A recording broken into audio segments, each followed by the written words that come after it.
వదినా, శ్రీ వచ్చింది వదినా. ఏం శ్రీ, హాస్టల్ నుంచి లగేజ్ మొత్తం తెచ్చుకున్నావు కదా? తెచ్చుకున్నాను గానీ ఇంత అర్జెంట్ గా హాస్టల్ నుంచి ఎందుకు రమ్మన్నావక్క? సరే వదినా, మీరు మాట్లాడుతున్నానే, నాకు పని ఉంది, నేను బయటికి వెళ్తా.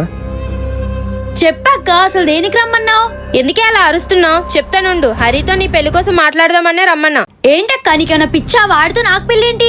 ఏంటి అలా మాట్లాడుతున్నావు? ఇంతవరకు నువ్వు చదువుకున్నా అంటే దానికి కారణం మీ బావగారే. వాళ్ళ రుణం తీసుకోవాలంటే నువ్వు హరిని పెళ్లి చేసుకోవాల్సిందే. అయినా హరికి ఏం తక్కువే? చదివిస్తే పెళ్లి చేసుకోవడం ఏంటక్క? అసలు నాకు వాడి మీద ఏ ఫీలింగ్స్ లేవు. అయినా నేనేంటి వాడేంటి? వాడొక చదువురాని వద్దు. నోర్మి, మీ బావగారు ఇంట్లోనే ఉన్నారు, వెంటే బాధపడతారు. అయినా నువ్వెన్ని చెప్పినా నా నిర్ణయం మారదు. అక్క, అది కాదక్క. ఏమండి, మన హరికి శ్రీకి పెళ్లి చేద్దామండి.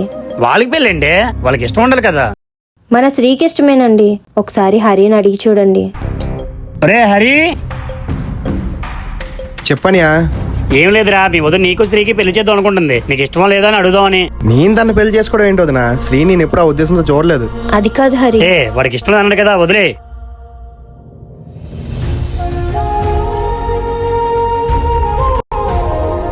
రే ఏంట్రా అది? శ్రీకి ఇష్టమని తనకి ఇష్టమైన స్వీట్ తెచ్చాననియా. రే తనకి నువ్వంటే ఇష్టం లేదురా. చదివిస్తే పెళ్లి చేసుకోవడం ఏంటక్క? అసలు నేనేంటి వాడేంటి? నాకు వాడి మీద ఏ ఫీలింగ్స్ లేవు. వాడు చదువురాని వద్దు, వాడిని చేసుకోమంటావేంటి?